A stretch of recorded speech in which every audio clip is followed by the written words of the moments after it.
Hola, muy buenas tardes a todos y a todas. Mi nombre es Guillem y voy a presentar el webinar de hoy que va a tratar sobre Brexit y movilidad, las nuevas reglas de juego entre la UE y Reino Unido. Y hoy me acompañan Iván, asesor senior de movilidad internacional en Atlanter, y Pablo García, event manager de la British Chamber. Recordaros que al final dejaremos un espacio para preguntas y respuestas, así que si queréis ir dejando vuestras dudas durante la sesión y al final de todo vamos a responderlas. Y también recordad que mañana recibiréis la presentación por mail. Y bueno, muchas gracias a todos por acompañarnos y empezamos. Paula, te lo dejo todo en tus manos. Genial, bien, muchísimas gracias. Bueno, como ha dicho, yo soy Paula García, Events Manager en la Cámara de Comercio Británica. Para aquellos que no lo sepáis, la Cámara es la única organización empresarial hispano-británica independiente sin ánimo de lucro que se sustenta gracias a las cuotas de los socios. Actualmente contamos con alrededor de 300 socios y tenemos oficina tanto en Madrid, Barcelona y Málaga. Nuestra misión principal es fomentar la relación comercial entre las empresas británicas y españolas y representar sus intereses y colaborar en iniciativas para que contribuyan a ampliar su negocio y visibilidad. Algunas de esas iniciativas que llevamos a cabo, por ejemplo, son los eventos. Realizamos más de 50 eventos y reuniones al año en las ciudades que os he dicho que teníamos presencia. Em, y hacemos eventos grandes de networking, como pueden ser los cócteles, seminarios de temáticas que tanto a empresas británicas como españolas les interesen, reuniones de socios, eventos bilaterales y todo, más o menos un poco para que os hagáis una idea entre tantos eventos que hacemos, ¿no? Contamos también con algunos comités de advocacy y con una gran red de comunicación que dejamos al servicio de nuestros socios y una newsletter que llega a más de 400 contactos. Como habéis podido imaginar, Atlanter se encuentra entre uno de nuestros 300 socios y es una asesoría integral de empresas que está reconocida por su calidad de servicio, talento e innovación tecnológica, y es una empresa con la que colaboramos estrechamente. Tienen más de 35 años de experiencia y 400 profesionales tanto en Barcelona, Madrid, Valencia, Bilbao y Zaragoza. Ellos ofrecen soluciones personalizadas en áreas claves como fiscal, laboral, eh, contable, mercantil, movilidad internacional y selección de ejecutivos. Se enfocan en poder entender y conocer cada negocio para poder ofrecer un asesoramiento que impulse su crecimiento desde el inicio y creación de la empresa hasta la expansión internacional. Dentro de todos los eventos que hacemos en la Cámara, tratamos temas como la actualización y los cambios legislativos que afectan a las empresas, como en este caso puede ser los cambios y los requisitos en los viajes entre Reino Unido y España. Por eso, como ha explicado bien de la mano de Iván, que es parte del equipo de Talent and Mobility de Atlanter, vamos a conocer cuáles son esos cambios y cómo podemos hacer que esos desplazamientos sean óptimos y efectivos. Por lo tanto, Iván, agradecerte la charla y el conocimiento que nos vas a ofrecer hoy y te doy paso para que puedas contarnos a todos cómo podemos hacer que esto sea óptimo para todas las empresas. Muchas gracias, Paula. Bueno, buenas tardes a todos y muchas gracias por uniros a esta charla, a este ratito en la tarde. Y bueno, Brexit, esa palabra que ha generado tanto caos, tanto pánico y que parece mentira, pero ya hace casi 5 años que entró en vigor. Y aprovechando que toda la normativa, todas las actualizaciones y un poco la casuística ya está bastante madura después de estos 5 años, pues creemos que va a ser muy provechoso hacer un pequeño repaso de principio a fin de todas las implicaciones para aquellos trabajadores que ya estuvieran residiendo antes del Brexit, para aquellos que quieren empezar a residir ahora o que han empezado a residir después del Brexit, tanto en España como en Reino Unido. Este webinar lo vamos a estructurar en 2 bloques. En primer lugar, os voy a dar unas pequeñas nociones sobre las normativas que son aplicables ahora mismo para los trabajadores desplazados. Y después vamos a ver en la práctica, que creo que es lo que a la mayoría os puede interesar más, en varios escenarios que hemos preparado, cómo tendríamos que actuar y qué tendríamos que tener en cuenta. Entonces, sin más dilación, vamos a empezar con el primer bloque. Y antes de pasar a la normativa actual, sí que me gustaría hacer un pequeño repaso de en qué situación se encuentran aquellas personas que ya residían tanto en España como en Reino Unido antes de la entrada en vigor del Brexit. Esto, aunque os podéis pensar que no, todavía quedan muchísimas personas a las que esto les plantea muchos interrogantes, que no han terminado de regularizar su situación, especialmente en España, y bueno, que no tienen claro todavía si tienen que hacer algo, si no, cuál es su situación. Entonces vamos a hacer un pequeño repaso antes de nada. Por la parte española, todos aquellos británicos que tuvieran establecida su residencia en España antes del 31 de diciembre del año 2020, por defecto, digamos, mantienen sus derechos laborales y de residencia. Es decir, pueden seguir formalizando contratos por cuenta ajena, pueden ejercer actividades por cuenta propia y pueden residir de manera indefinida en los mismos términos que tenían anteriormente a la entrada en vigor del Brexit.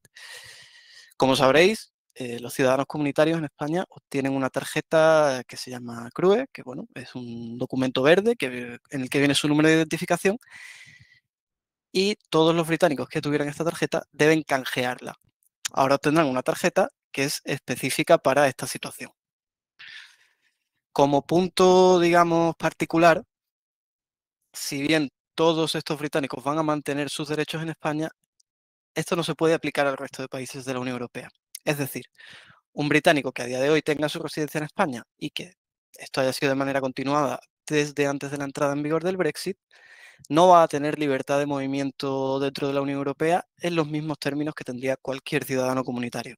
Es decir, si necesita desplazarse por trabajo, si quiere formalizar un contrato en otro país, si quiere trasladar su residencia de manera permanente, digamos, a otro país de la Unión Europea, va a tener que tramitar una autorización desde cero, por decirlo así.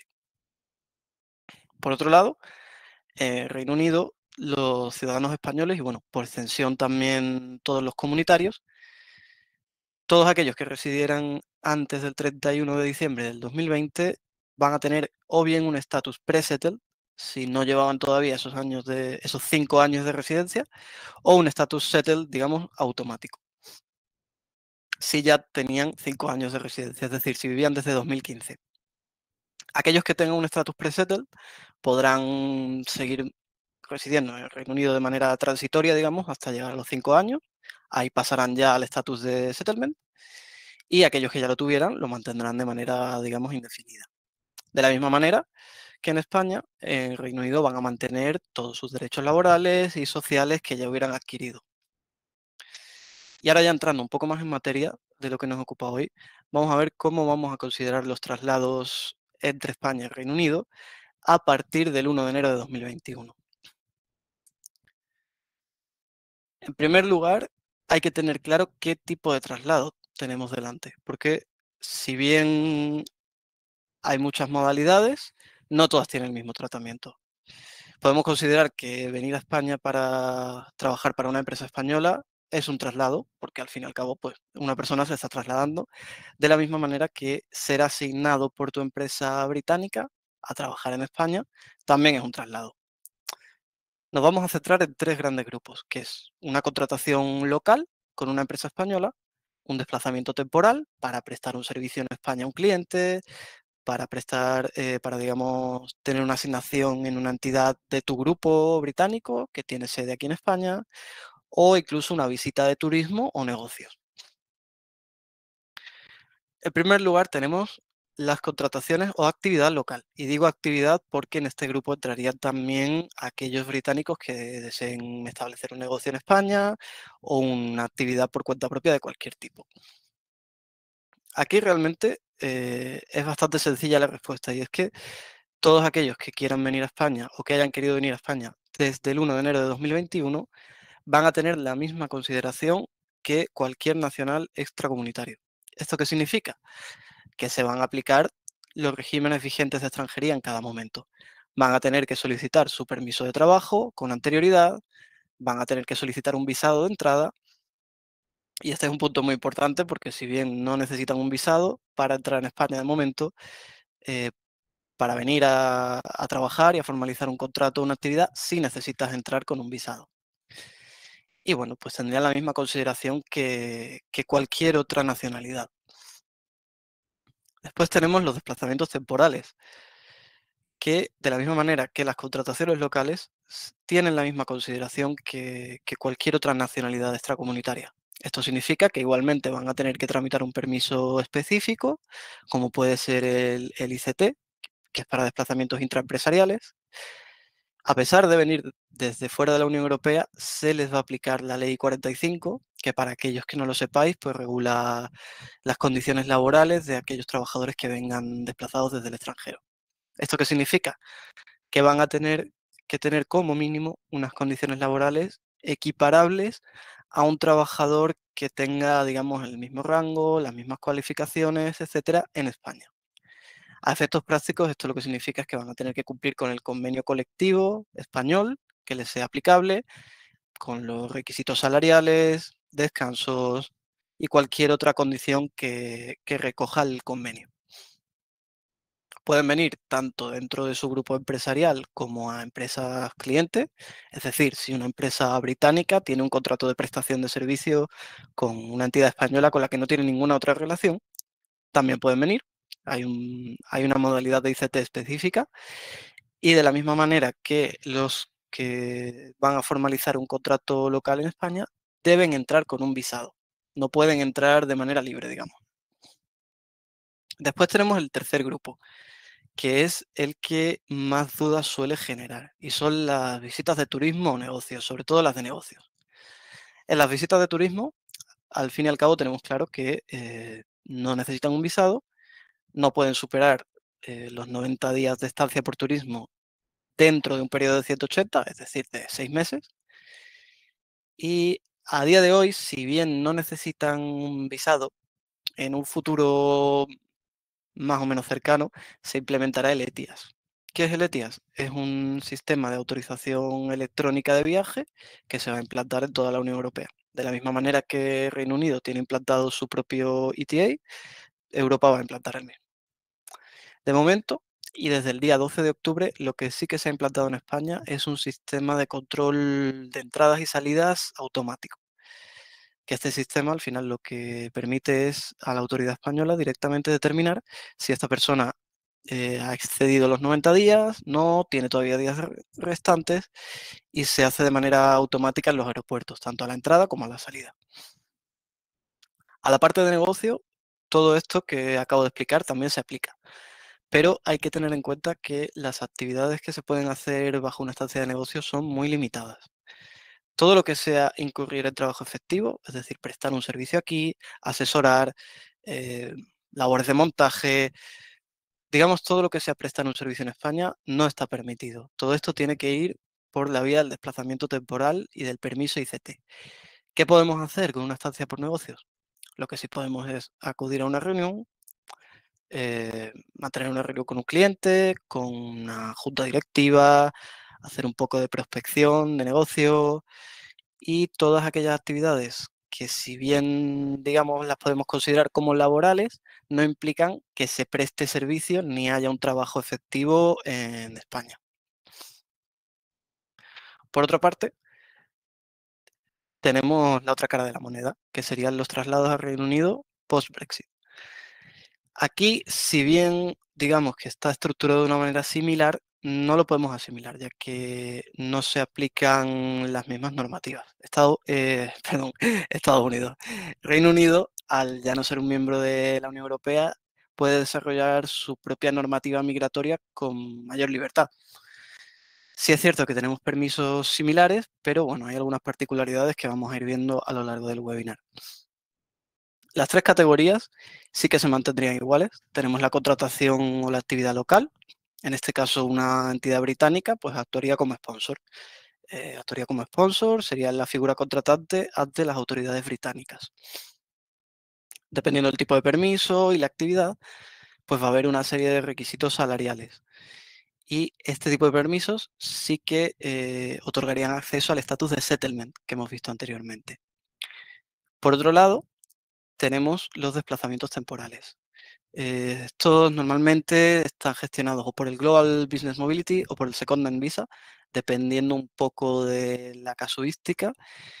Y aquí no se aplicaría la directiva de trabajadores desplazados, ya que es una directiva a nivel europeo, a nivel de la Unión Europea. Entonces aquí lo que tenemos que tener muy en mente es que siempre se debe cumplir con la legislación laboral británica propia. No hay un marco normativo común, sino que tenemos que ver un poco en base a las funciones que realice el trabajador, al tipo de permiso que solicitemos, qué requisitos salariales vamos a tener que cumplir. Esto realmente ya se cumple de facto al pedir los permisos, ya que siempre hay que acreditar que se va a cumplir el requisito salarial, etcétera. De la misma manera, se va a necesitar un visado de entrada, a pesar de que por nacionalidad quizá no sea necesario, y estos permisos, y esta es una gran diferencia, no contabilizarían para el estatus de settlement. Es decir, si un trabajador español se desplaza a Reino Unido durante 2 años, estos 2 años no contarían para el estatus de settlement. Tendría que ser una contratación local en Reino Unido. En tercer lugar, tenemos de nuevo visitas de turismo o negocios. Y aquí sí que se aplicaría un poco el mismo criterio que hay en España. Es decir, no podemos ejercer actividades que impliquen trabajo en el Reino Unido. Podemos hacer prospección de clientes, podemos tener reuniones, todo desde un marco de negocio, no de trabajo. Y esto sí que es de más reciente implementación, siempre necesitaríamos el ETA de Reino Unido, que es una autorización electrónica de viaje que hay que tramitar con anterioridad. Por otra parte, tenemos la seguridad social. Y aquí sí que ha habido bastantes diferencias después del Brexit. A mí me gusta verlo desde una perspectiva de antes y después, ya que aquellos desplazamientos que empezaron antes del 31 de diciembre de 2020 siguen teniendo la misma consideración. Y aunque podáis pensar que no, siguen bastantes de ellos vigentes, cada vez menos, pero sí que queda alguno. ¿Cómo se regulaba la seguridad social antes? Bueno, pues igual que en todos los países de la Unión Europea. Los desplazamientos entre España y Reino Unido se regulaban por los reglamentos comunitarios que tenemos, lo que nos permitía tener desplazamientos iniciales de unos 24 meses, manteniendo nuestra cotización en el país de origen, tanto en Reino Unido como en España. Podíamos prorrogar estos desplazamientos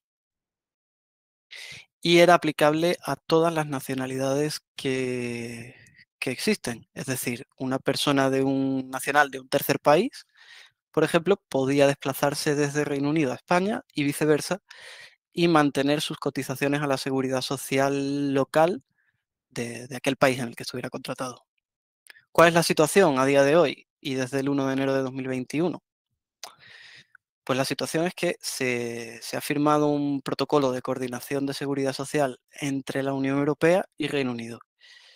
Este protocolo, en la medida de lo posible, es idéntico a los reglamentos comunitarios, pero sí que hay bastantes cambios.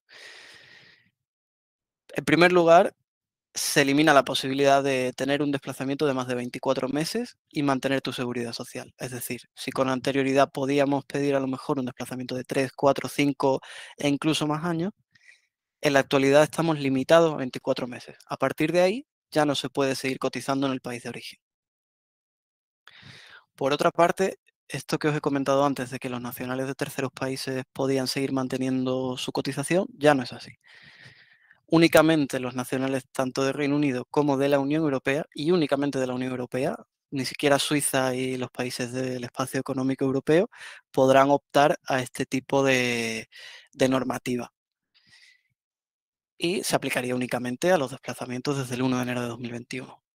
Si tenemos a un trabajador desplazado en España desde agosto de 2020 y a día de hoy sigue, digamos, en ese mismo desplazamiento, se le aplicaría la normativa anterior hasta que ese desplazamiento termine.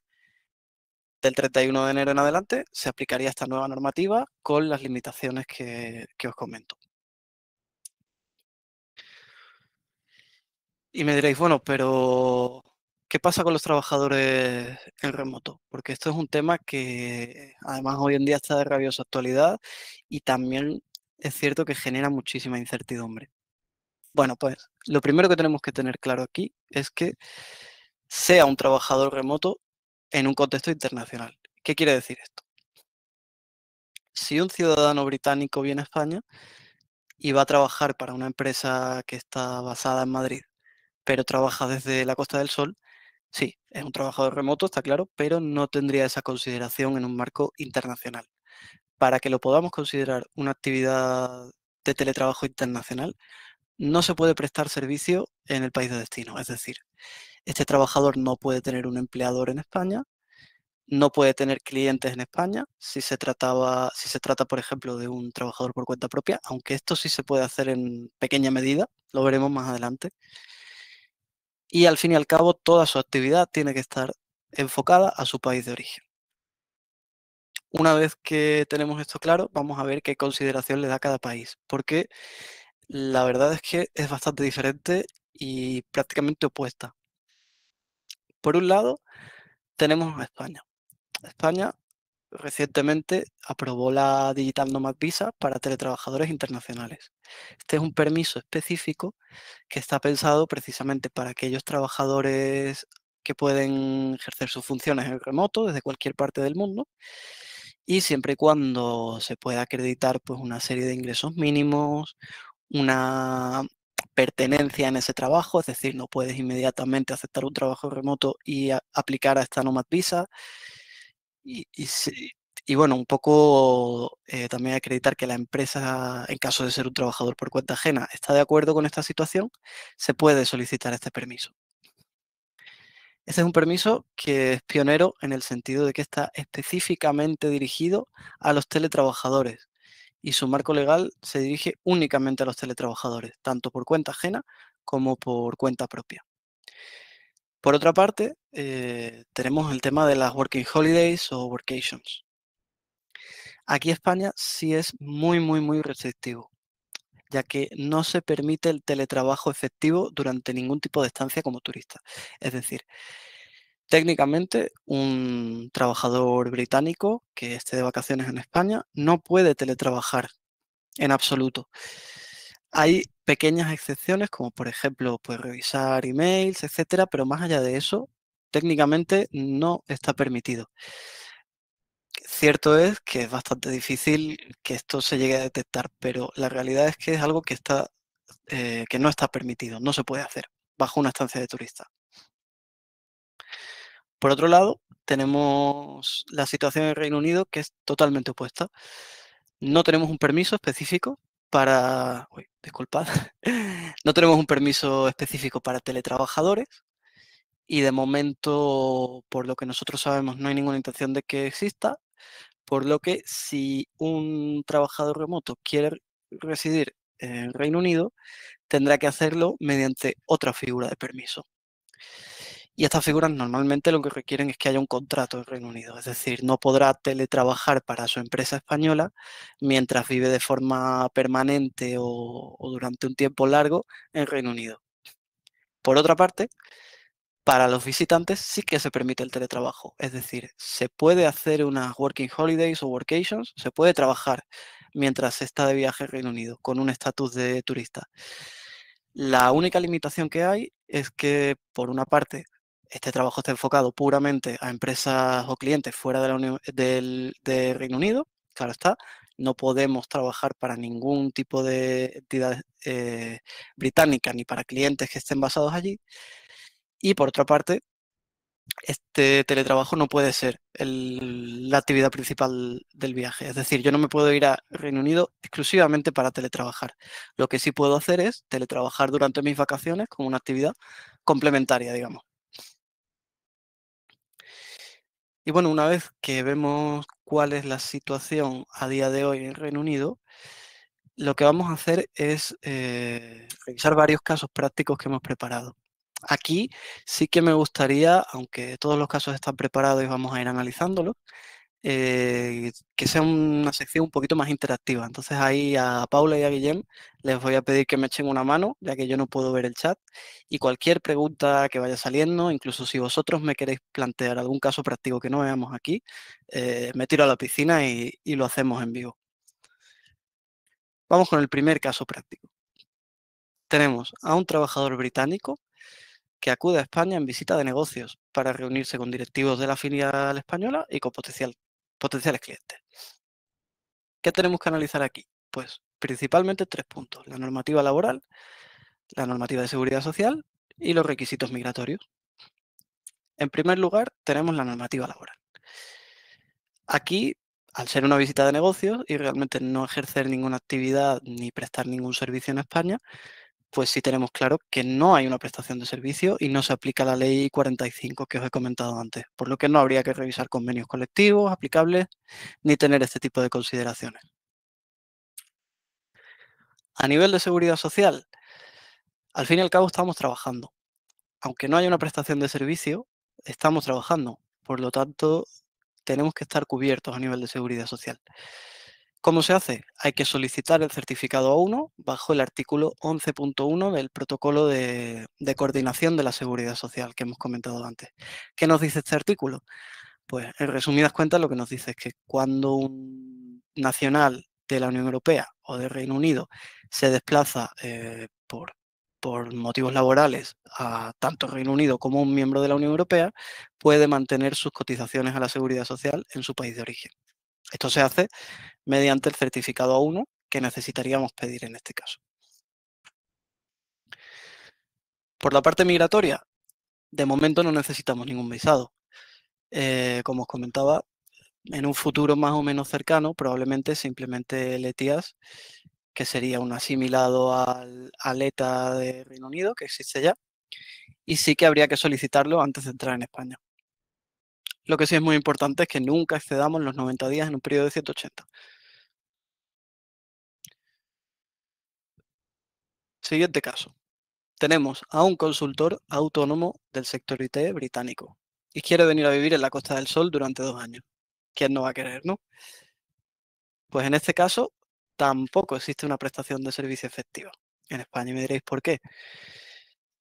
En este caso no existe esa prestación porque esta persona al fin y al cabo mantiene todos sus clientes, mantiene su actividad y mantiene, digamos, su centro de interés laboral en Reino Unido, a pesar de estar viviendo en España.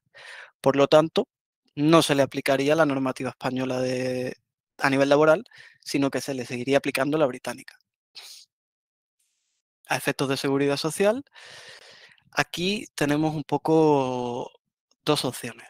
Por un lado, a los teletrabajadores se les permite solicitar también un certificado A1 y pueden mantener su cotización en el Reino Unido. ¿Qué pasa? Hemos comentado antes que esto está limitado a 2 años. En este caso, el desplazamiento es de 2 años. ¿Qué pasaría si esta persona quiere residir en España durante más años o de manera indefinida incluso? Pues aquí sí que vamos a tener que cotizar al sistema de seguridad social española. Esto es un tema un poco más complejo y se podría hacer prácticamente un webinar únicamente centrándonos en eso, pero bueno, digamos que para aquellos que sean trabajadores por cuenta propia, como puede ser este, es relativamente sencillo. Tiene que inscribirse y tiene que darse de alta en el RETA y pagar sus contribuciones. Para aquellos que sean por cuenta ajena, será su empresa británica la que deba registrarse en España y pagar contribuciones. Esto ya os digo que es un proceso que da para hablarlo largo y tendido, pero en resumidas cuentas, así es.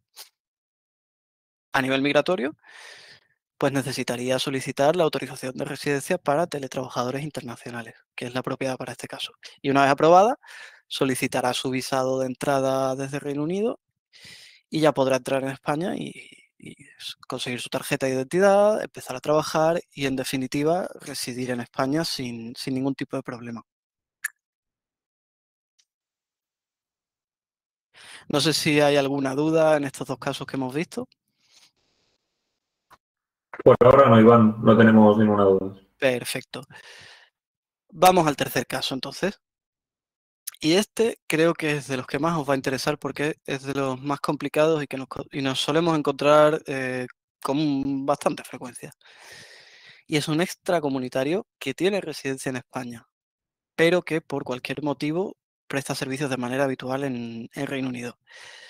Y aquí os pongo un ejemplo. Puede ser un técnico de montaje de un estado de fuera de la Unión Europea. Vamos a poner, por ejemplo, México. que tiene su permiso de residencia en España, tiene su empleador en España, pero este mismo empleador tiene proyectos en Reino Unido. Entonces, claro, ¿qué hacemos aquí? Bueno, en primer lugar, si se va a desplazar a Reino Unido, como ya hemos comentado, Reino Unido no entra en el ámbito de aplicación de la Directiva de Trabajadores Desplazados, por lo que, por una parte, va a estar sujeto a la legislación española, ya que su contrato, al fin y al cabo, sigue en España, y por otra parte, derivado del permiso que solicite el Reino Unido, también va a estar sujeto a la legislación británica. A nivel de seguridad social, seguimos con lo mismo. Solicitamos el certificado A1 para mantener la cotización únicamente en España. En este caso, sería el artículo 12 en lugar del 11. ¿Y por qué? Porque el artículo 12 lo que permite es a personas que ejercen su actividad de manera más o menos simultánea o alternativa entre dos países, mantener su cotización durante todo un periodo.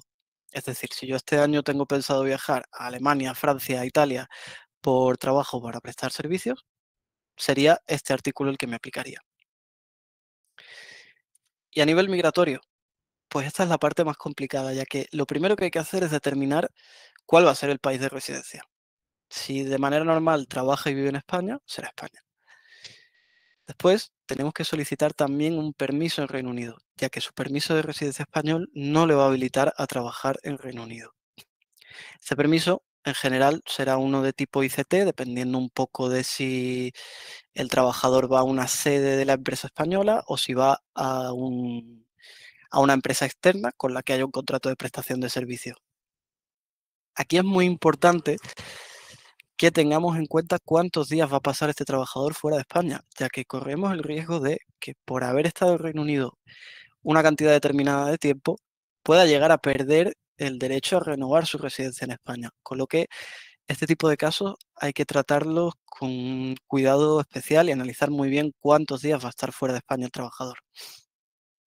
De la misma manera, y aunque no sea la temática de este webinar, también es importante ver la situación fiscal de ese empleado, ya que si pasa en Reino Unido la mayoría del año, al fin y al cabo, tiene bastantes posibilidades de que se le considere allí residente fiscal.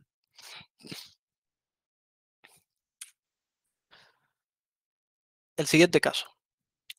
En este tenemos a un trabajador español que va a pasar un mes de vacaciones en el Reino Unido y teletrabajará durante 2 semanas de este mes. Bueno, vemos que va un mes de vacaciones y durante ese mes va a teletrabajar 2 semanas porque, oye, quiere aprovechar un poco más, no tenía tantas vacaciones, en fin, es algo que suele pasar bastante y cada día más. Como hemos dicho antes, no está permitido que esta persona preste ningún tipo de servicio en Reino Unido, por lo que a nivel laboral pues va a permanecer bajo la normativa española. Ahí no hay duda. A nivel de seguridad social, de nuevo, los teletrabajadores pueden optar a un certificado A1, por lo que le corresponderá un certificado A1. Y a nivel migratorio, lo único que necesita es solicitar el ETA de Reino Unido y con eso ya podría estar en el país durante hasta un periodo de 90 días.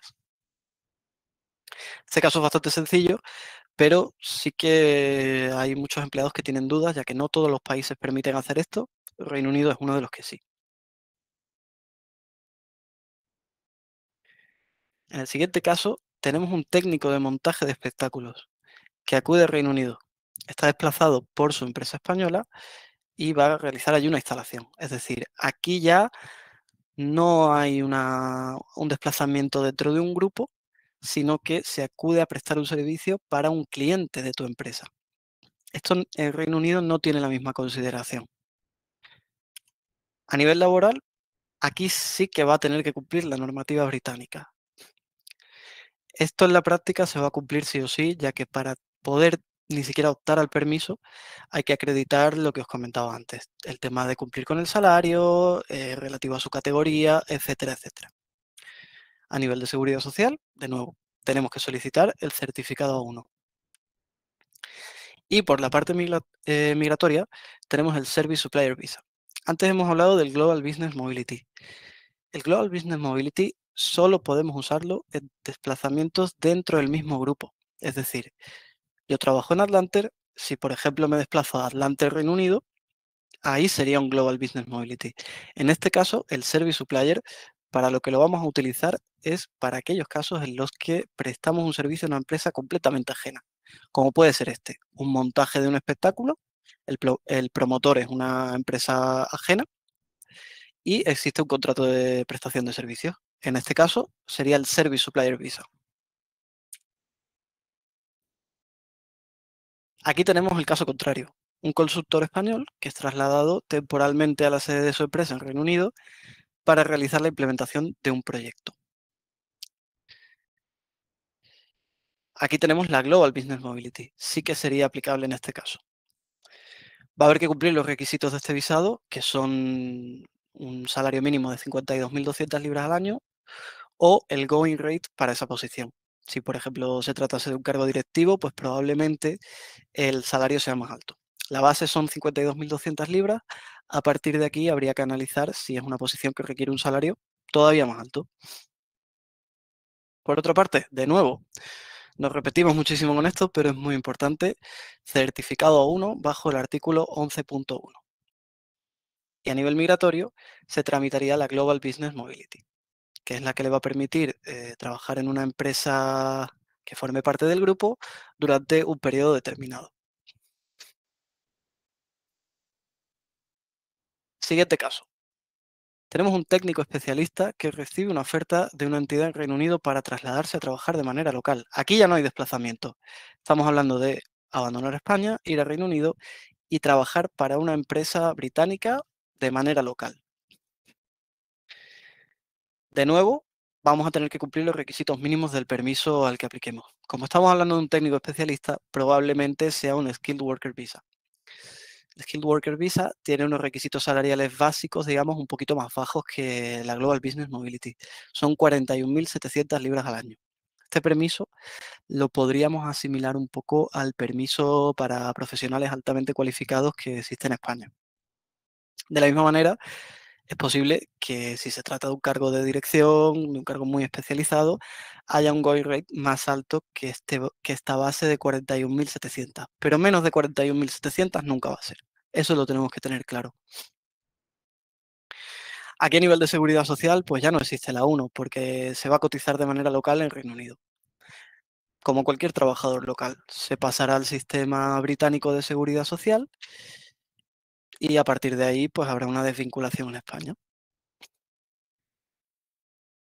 A nivel migratorio, tendríamos que tramitar la Skilled Worker Visa o la que corresponda. En este caso, probablemente sea esa, ya que está hecha específicamente para este tipo de profesionales que tienen, pues bueno, una formación universitaria, una especialización, trabajos técnicos, etcétera.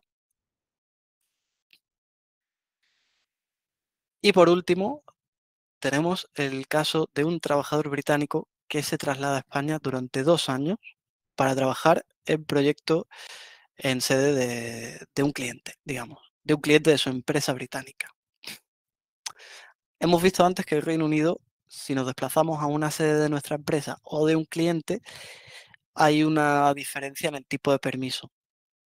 En España también, aunque más bien son variaciones del mismo permiso. Y lo vamos a ver ahora mismo. En primer lugar, tenemos el tema laboral. Aquí sí vamos a tener que cumplir la ley 45, es decir, tener una remuneración acorde con nuestra posición en España, presentar una notificación de trabajador desplazado en la provincia a la que nos desplacemos, mantener todos los documentos, es decir, el A1, la notificación, los planes de prevención de riesgos laborales, etcétera. Al fin y al cabo, tener a este trabajador desplazado en las mismas condiciones que si fuera un trabajador local español. A nivel de seguridad social, de nuevo, tenemos el certificado A1 bajo el artículo 11. Por la parte migratoria, tenemos el permiso de trabajo ICT nacional. ¿Por qué nacional? Existen 2 modalidades de ICT. Tenemos el nacional, que se aplicaría a proyectos con clientes bajo un contrato de prestación de servicios, y tenemos el ICT UE, que se puede aplicar a aquellos que se desplazan a sedes de tu misma empresa, de un mismo grupo de empresas, de un conglomerado. En este caso, sería el permiso ICT nacional.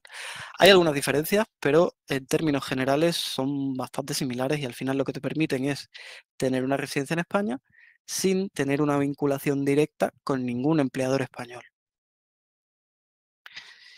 Y bueno, por mi parte, pues este sería un poco el repaso de las casuísticas más habituales y de la normativa que está vigente a día de hoy. Ahora vamos a dar paso al turno de preguntas y, como os decía antes, si me queréis proponer algún caso que no hayamos tocado y que os interesaría saber cómo se trataría, pues adelante.